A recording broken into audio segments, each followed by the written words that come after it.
नमस्कार, आज 21 अक्टूबर और ये है अमेरिका लाइव। सबसे पहले नजर डालते हैं आज की खास खबरों पर। अफगानिस्तान में 7 नवंबर को होंगे दूसरे दौर के चुनाव, समझेंगे विशेषज्ञ से क्या होंगी नई चुनौतियां। और पाकिस्तान में रुक नहीं रहा है धमाकों का सिलसिला, समझेंगे इस्लामिक विश्वविद्यालय पर आत्मघाती हमले का मतलब। वॉशिंगटन डीसी से मैं हूं वॉइस ऑफ अमेरिका का अमित श्रीवास्तव। अब खबरें विस्तार से।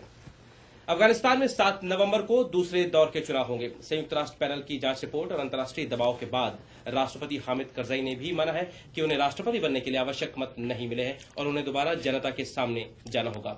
क्या होगा इन चुनावों का मतलब, इस पर बात करने के लिए आज हमारे स्टूडियो में दक्षिण एशिया में सुरक्षा विशेषज्ञ राजा कार्तिकेय। राजा, स्वागत है स्टूडियो में आपका। राजा, 20 अगस्त को जब पहली बार चुनाव हुआ था तो भी आप वहां पे अंतर्राष्ट्रीय पर्यवेक्षक के रूप में मौजूद थे, तो क्या दोबारा जाने का कुछ ऐसा मौका है आपके पास? देखते हैं। अब अभी आया है जो फैसला कि फिर से इलेक्शन चुनाव होंगे, तो चुनाव का स्केड्यूल वगैरह अभी बन रहा है। अच्छा, ये पूछना है कि इस बार कैसे ये चीज इंश्योर करेंगे, क्या तरीका होगा सरकार के पास कि फिर से वो धांधली नहीं हो, क्योंकि वहीं के लोग फिर से हायर किए जाएंगे जिन्होंने धांधली पिछली बार की थी। जी देखिए, पहली बात तो यह है कि इस बार पूरी दुनिया की नजर जो है अफगानिस्तान पे है और पहले राउंड के नतीजों के बाद थोड़े बहुत जो है सख्ती जरूर बरती जाएगी कि ऐसी कोई चीज ना हो। नाटो फोर्सेज और जो भी इसमें सेनाएं हैं पर्याप्त होंगी सुरक्षा दे पाने में, क्योंकि इस बीच भी तालिबान बहुत मजबूत हुए हैं, कई लोगों के बयान भी आए हैं इसमें।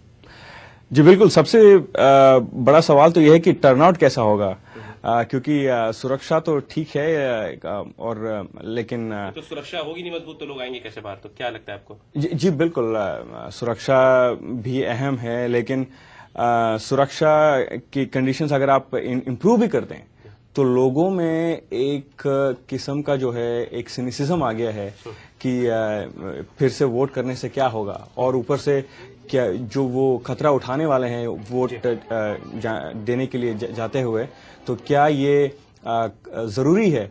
चल, आज आपसे पाकिस्तान के मसले पर भी बात करना चाहूंगा कि वहां धमाकों का सिलसिला रुक नहीं रहा है पिछले 2 महीनों में। एक रिपोर्ट देखते हैं, उसके बाद हम लोग बात करते हैं इस पर। आइए।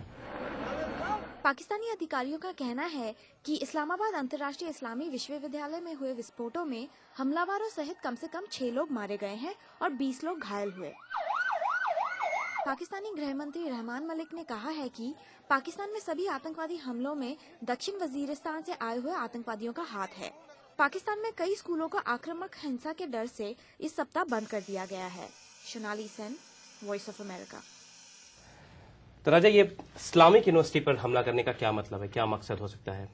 जी, इस वक्त जो है पाकिस्तानी तालिबान सबसे सॉफ्ट टारगेट्स के लिए तलाश में है, तो जहां भी वो हमला कर सकते हैं वहां कर रहे हैं, तो ये भी उसी सिलसिले का एक हिस्सा है। नहीं, एक तरफ वहां से हमला करके वहां 43 देशों के मुस्लिम आके पढ़ते हैं पाकिस्तान में, इस्लामाबाद में। क्या ये संदेश नहीं जाएगा पूरी दुनिया में कि वो ये कहना चाहते हैं कि पाकिस्तान में मुसलमान पूरी दुनिया भर के सुरक्षित नहीं है?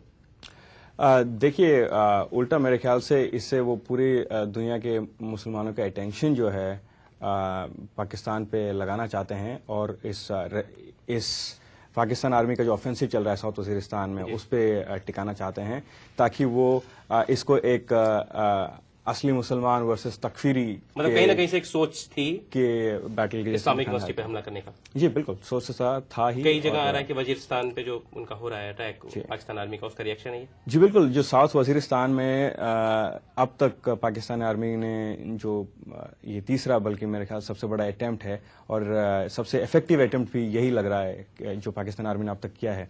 लेकिन 2 चीजें यहाँ पे इम्पोर्टेंट है, और पहला ये कि क्या पाकिस्तानी आर्मी टीटीपी के लोगों को खत्म, बैतुल्लाह महसूद और अभी जो हकीमुल्लाह महसूद के फैक्शन को खत्म करने के बाद वहां पे बाकी जो फैक्शंस हैं उन्हें भी खत्म करेगा।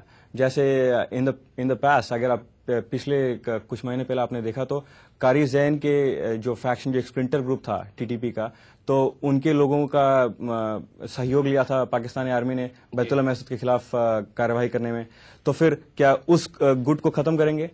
और दूसरी बात, जहां पे नॉर्थ वजीरिस्तान में जो ग्रुप्स हैं, हाफिज गुल बहादुर और फिर साउथ वजीरिस्तान के वाना एरिया में जो मौलवी नजीर का ग्रुप है, इन दोनों ग्रुप्स के साथ पाकिस्तान आर्मी ने एक एग्रीमेंट कर लिया है, जैसे पाकिस्तानी मिलिट्री के स्पोक्समैन ने खुद ही कहा है कि ताकि पाकिस्तानी मिलिट्री उनके एरिया से गुजर सके साउथ वजीरिस्तान को जाते हुए। तो ये एग्रीमेंट उन्होंने कई बार तालिबान ने पहले तोड़ा है और ये भी उनसे कोई कम खतरा नहीं है टीटीपी से। तो फिर इस ऑपरेशन के बाद क्या पाकिस्तान आर्मी उनके खिलाफ कार्यवाही करेगा, ये देखना है।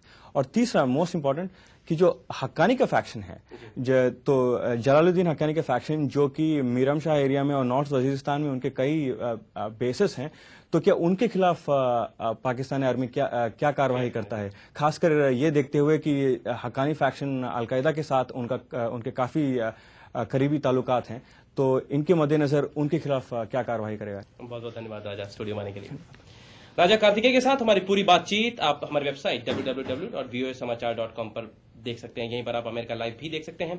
अमेरिका लाइव के बारे में अपनी प्रतिक्रिया हमें americalive@voanews.com पर भेजना ना भूलें। अमेरिका की बड़ी खबरों के साथ कल फिर मिलेंगे। नमस्कार।